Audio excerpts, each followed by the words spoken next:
You're probably looking at that title thinking, 60 years? Yeah, okay. Fair. I think that too. Big words like that usually mean someone's about to talk around a story instead of telling it. So I won't do that. I stayed quiet for 60 years because staying quiet was cheaper. Every time I opened my mouth, something got taken away. Peace, sleep, my place in the room. So I learned how to smile instead. It wasn't graceful or brave. It just happened. Sometimes I didn't even know why I was smiling. My face would do it before my brain caught up. Embarrassing, honestly. Silence doesn't feel deep when you're inside it. It feels practical. You swallow one sentence at 25, another at 40. By the time you're old, you don't even miss your voice. You just assume it was never important. There's one moment I remember without trying.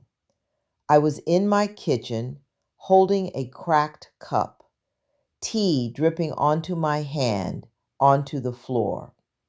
Someone said something sharp, not loud, just sharp, and I felt the words rise up. I almost said, "That hurt." Instead, I laughed. The cup slipped, tea everywhere, my hand shaking. I stood there longer than I should have, staring at the mess like it was waiting for instructions. My chest felt wrong, tight. I cleaned the floor, but my hands wouldn't stop shaking for a while. I never mentioned it again. I didn't know then that this habit would follow me somewhere much bigger than my kitchen. I thought silence only hurt at home. I was wrong. I didn't know it yet, but this time would be different. And then there was the airport. Bright lights that make everything look pale. A departure board blinking like it can't decide what's real. A line moving too fast. My son walking ahead of me, not turning around. He told me to sit, just for a minute. I watched his back disappear past security. My bag was under my feet. I remember thinking I should pull it closer. I didn't. Minutes stretched. Announcements echoed names I didn't recognize. People hugged, rushed, argued, laughed. No one looked at me.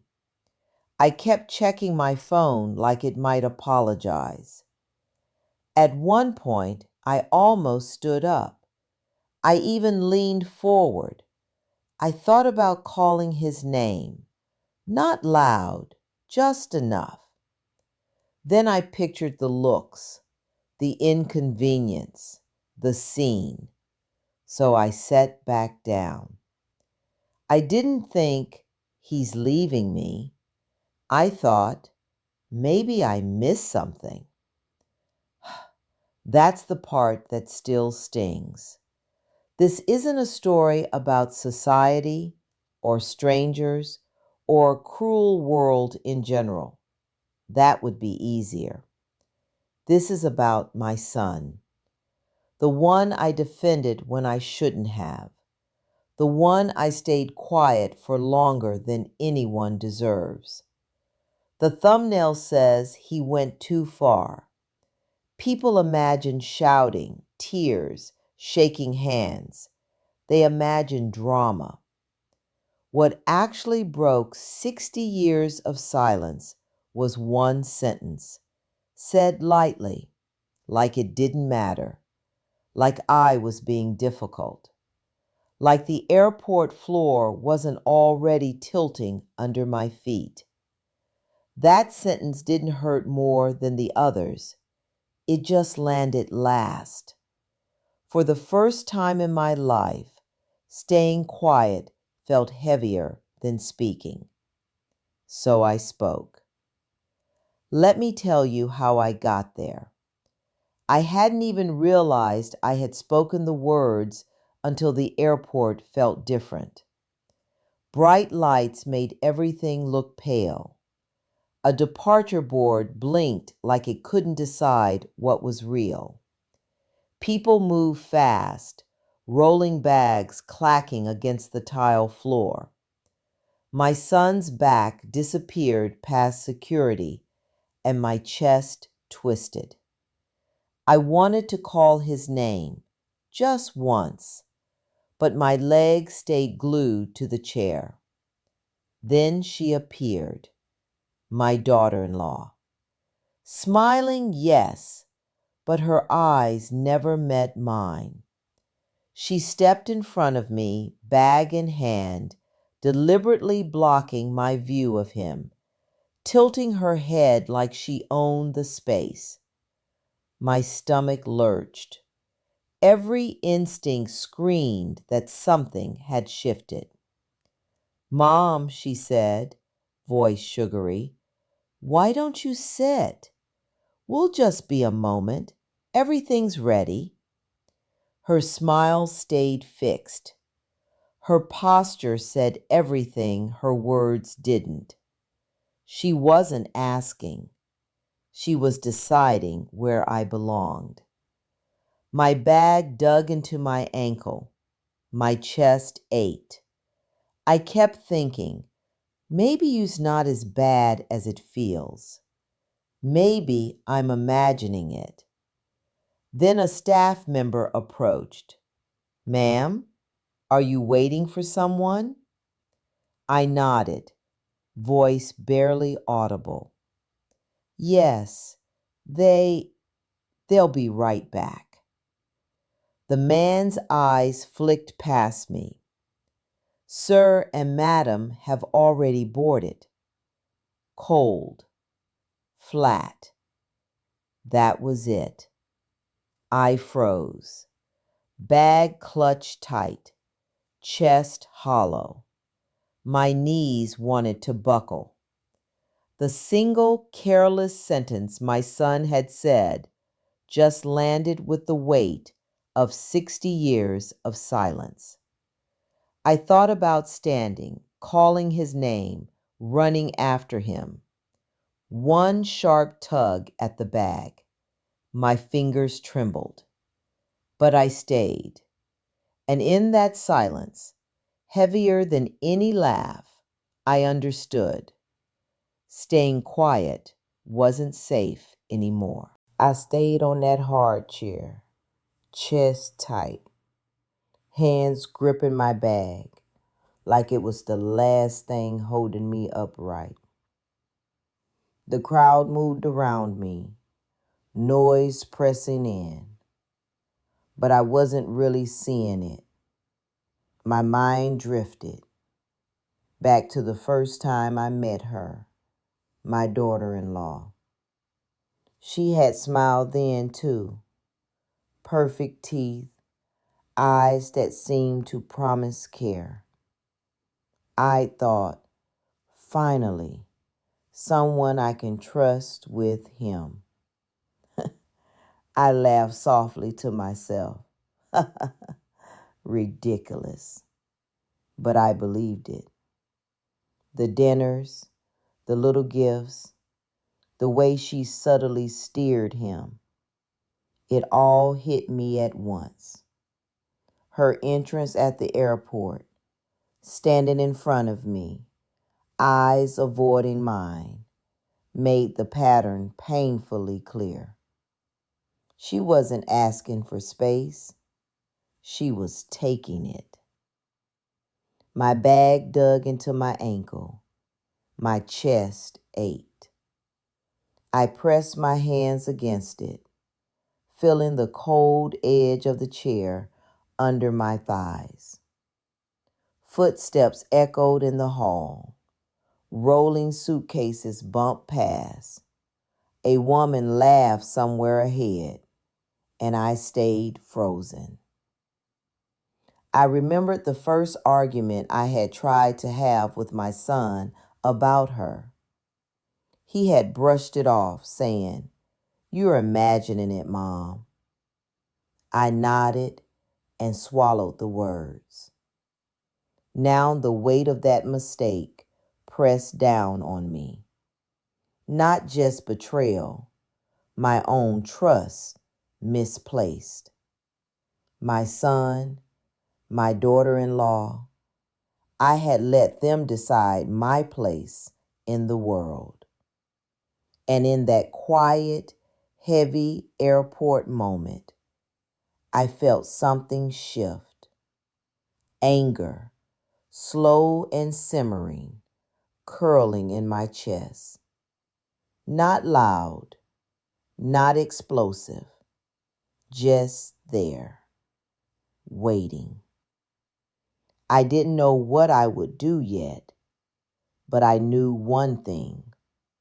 I couldn't stay quiet forever. And that realization felt heavier than all 60 years combined. I stayed on that hard chair, my fingers digging into the strap of my bag. Every small bump of the wheels rolling past me made my knuckles tighten. I focused on that. That was my anchor. One steady point in a storm of movement. Then she appeared, my daughter-in-law. Not just smiling.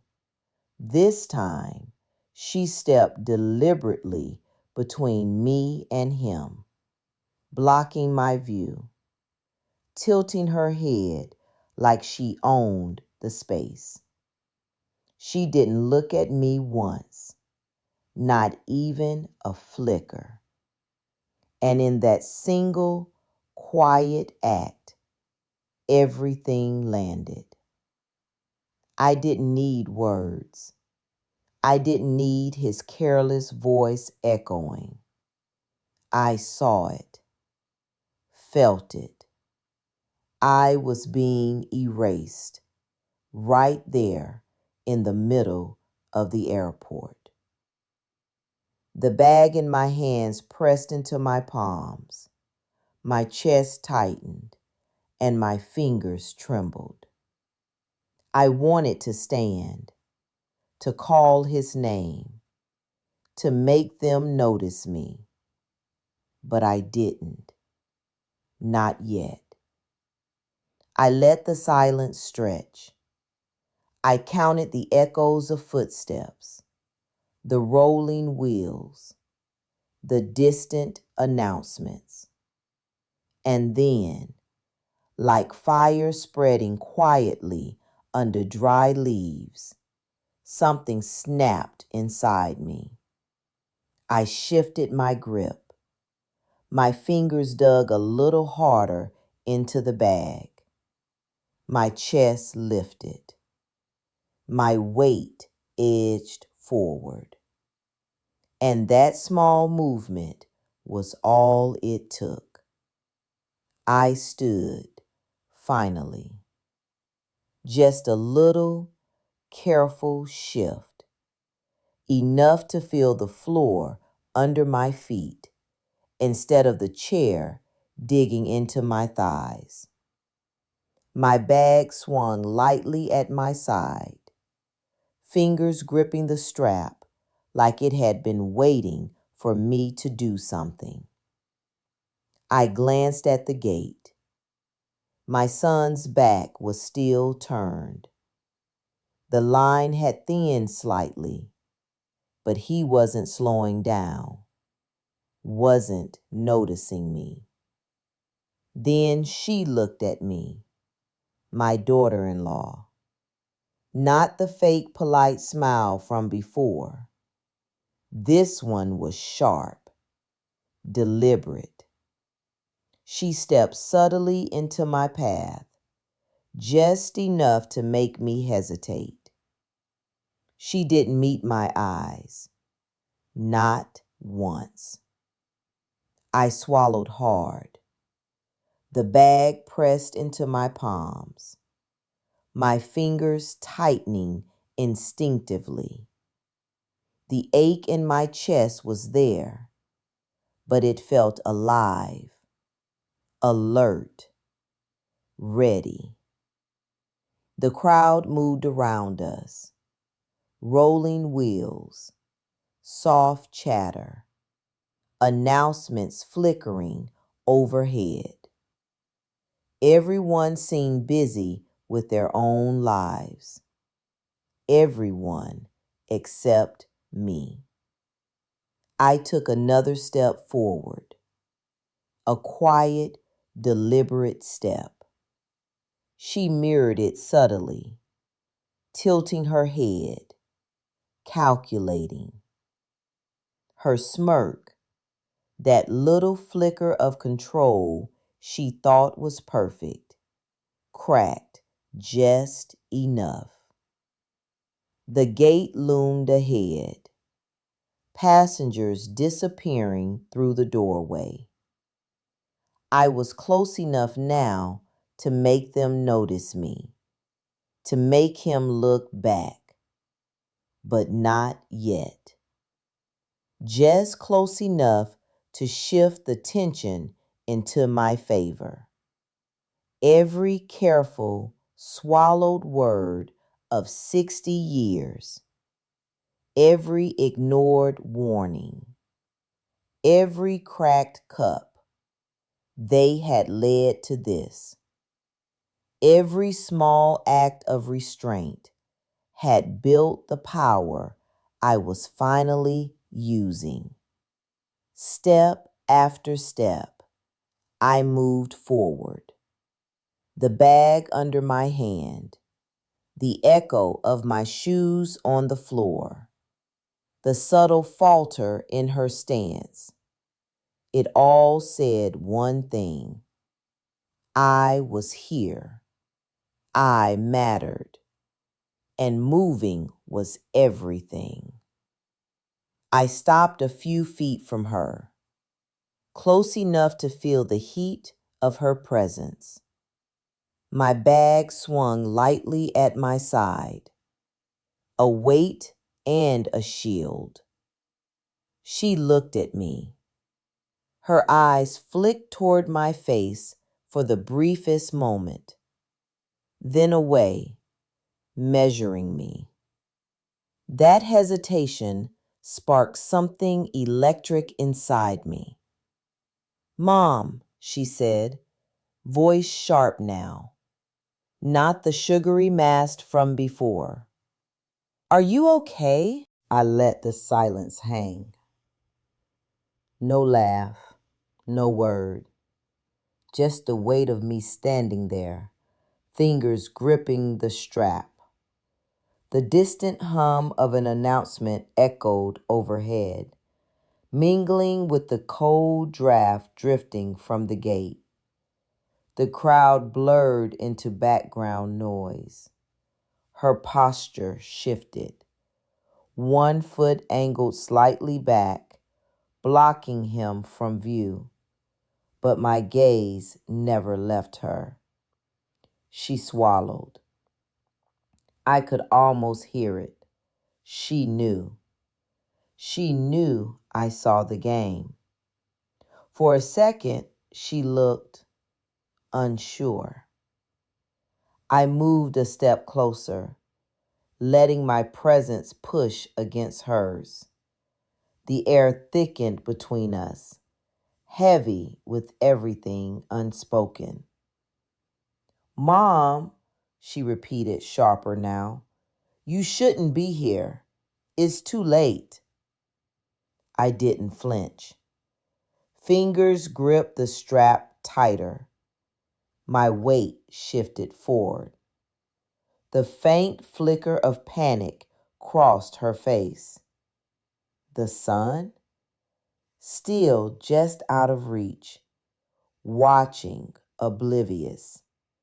That made it worse and better.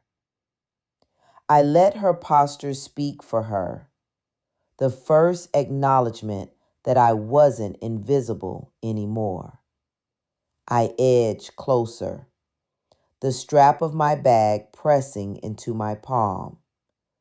The air smelled faintly of jet fuel, a cold draft brushing my cheeks. My eyes stayed locked on her, reading every subtle twitch. Then I saw him, my son, walking toward the gate, still smiling at something she had said. That smile hit me like a punch. How could he not see me? How could he just keep moving, oblivious, like I didn't exist? I pressed through the space she tried to block, letting my slow, deliberate steps push past her subtle barrier. The floor echoed beneath me. Wait, I said, voice low but clear, enough to make them both pause. His head snapped toward me, confusion flashing across his face. She froze, her control slipping, her eyes wide for the briefest moment. His voice wavered. Mom? Gone was the carefree tone, replaced with worry. I didn't answer yet. I let him see me standing there, upright, deliberate, the weight of 60 years in my posture. Her smirk had vanished. She couldn't hide it anymore. Mom? His voice wavered. He stopped a few steps away. Gate behind him, passengers shifting around us. I didn't answer. I let him see me. Let him feel the weight. My fingers gripped the strap of my bag, white-knuckled, trembling. She stepped forward again, blocking him. But this time, her confidence wavered. You shouldn't be here. I mean, this isn't. Her voice stumbled, clipped, defensive, like she was listing reasons instead of denying me outright. I looked at her, eyes sharp. Do you think I'm nothing? My voice cut off, started again. Do you think I just disappear? Her lips pressed thin. She avoided my gaze. It's not, it's complicated. You shouldn't. This is, her words chopped, rushed, faltering. I laughed. Short, bitter, not polished. It bounced off the tiles, sharp and raw. Complicated? You left me here at an airport. You really think that's nothing? He shifted his weight, swallowed, gripping his boarding pass like it might anchor him. Mom, I let him speak, just a half beat. His eyes flickered, guilt and confusion battling. Then I raised a hand, slow, deliberate. A pause hung in the air, long enough to feel the weight shift before I spoke again. You see it now, right? I said, my voice quieter, closer. I let it stretch. You see what's been. I paused, letting it hang, letting the echo of the tiles catch it, hiding all these years. The daughter-in-law's shoulders sagged slightly, her control gone. Smirk vanished. Calculated posture crumbled under the weight of me standing there. And in that silence, with my son caught between us, I felt it. 60 years of quiet, every swallow, every forced smile, every ignored warning, every single one had led to this. He stepped closer, slow, unsure, gripping his boarding pass like it might anchor him. A subtle tremor ran through his hand, a tiny blink, a small step forward, his body betraying the swirl of conviction and recognition in his mind. Mom, I didn't know. I didn't realize. His voice trailed, swallowed by the hum of the airport. Every swallowed word, every ignored warning led to this moment, I thought. I let my gaze land on him, not angry, not pleading, just present. The years of silence pressed down, heavy and unyielding, and for the fact time, he could feel it. The daughter-in-law shifted nervously, heels clicking against the tiles. I didn't mean for. Her words stumbled, thin and rushed. The calm, controlling exterior she had worn all this time had vanished. She looked small, vulnerable, cornered by her own miscalculations. I stepped forward, letting the bag swing lightly at my side, every movement deliberate. I was here. I mattered, and he exhaled a shaky breath. Mom, I should have.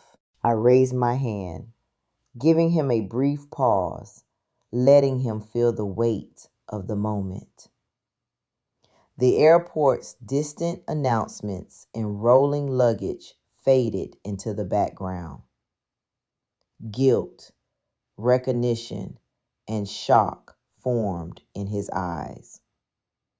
His grip tightened on the boarding pass, a subtle but telling cue. Her shoulders sagged, control completely undone. She avoided my gaze. For the first time, she understood that her attempts to erase me had failed. I let the silence stretch just enough, the tension hanging between us.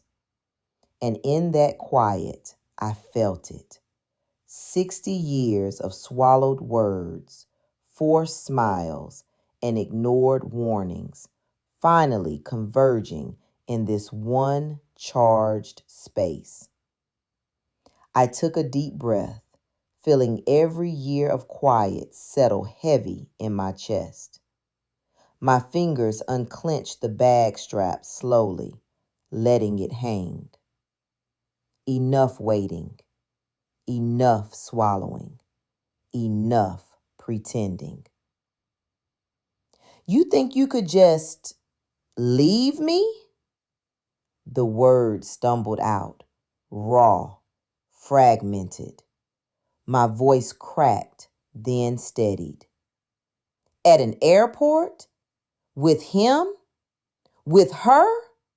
Like I didn't exist? The daughter-in-law flinched and stepped back, but her jaw stayed tight, a subtle edge that kept her from looking completely defeated. It wasn't supposed to, her words stumbled, clipped, defensive, like she was listing reasons instead of denying me outright. I stepped closer, letting the bag swing lightly at my side, every movement deliberate. I was here. I mattered, and I wasn't going anywhere.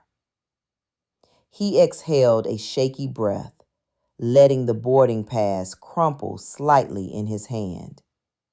A small blink, a tentative step forward. Finally, he was really seeing me, the weight of all those years pressing through the air between us. I stood quiet for 60 years, I said, letting the words land slowly. And every time I thought I could speak, I stayed quiet. For peace, for love, for him. I gestured toward my son. For all of you. But this time, I'm done. Her shoulders sagged, control slipping, but her jaw remained tight, a final reminder that the danger wasn't entirely gone. He exhaled again, stopping his gaze from wandering to the gate. The recognition, the guilt, the awe, finally visible, real, undeniable. I raised a hand slightly, soft, letting it hang, letting the tension breathe. You can't erase me. You can't pretend this didn't happen. And I won't be invisible anymore. A short, sharp laugh burst from me, victorious, raw. It carried everything that silence had stolen. The laugh echoed once, and I let it stand alone. The laughter faded, leaving a quiet hum in the airport hall. Rolling luggage, distant announcements, footsteps passing by, all still there, but somehow muted. Everything had narrowed to this fragile, electric space. My son finally exhaled fully, letting the crumpled boarding pass slip from his fingers to the floor. He looked at me, not with confusion, not with hesitation, but with something heavier. Recognition, respect, a dawning understanding. I can't believe I didn't see it, he whispered.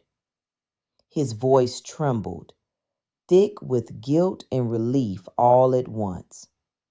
He stepped closer, hesitant, then reached out, not to fix, not to apologize immediately, but to simply be present. That alone felt like a bridge after decades of silence. The daughter-in-law stood to the side, jaw still tight, shoulders rigid, but quieter now. Her sharp edge remained, a warning that she wasn't defeated, only confronted. She didn't speak. She didn't need to. I didn't need her to understand fully. Not yet. What mattered was that the truth was out. I looked at my son, at the faint sheen in his eyes, and for the first time in 60 years, I felt the weight of quiet lift just a little. Every swallowed word, every ignored warning led me here, and it felt like reclaiming something I hadn't known I'd lost. He bent slightly to retrieve the boarding pass from the floor, his hands brushing against mine for the briefest second. That small, tentative contact said more than years of explanations ever could. He was here. I was seen. I mattered. I took a slow, deep breath, letting the moment settle. The airport continued around us, unaware, but I carried a new clarity inside me, a quiet power, earned, hard won, undeniable. And denying thinking too much, I smiled, a real smile, not the one I had forced for decades. It wasn't loud. It wasn't dramatic. It didn't need to be. It just existed. And for me, that was enough.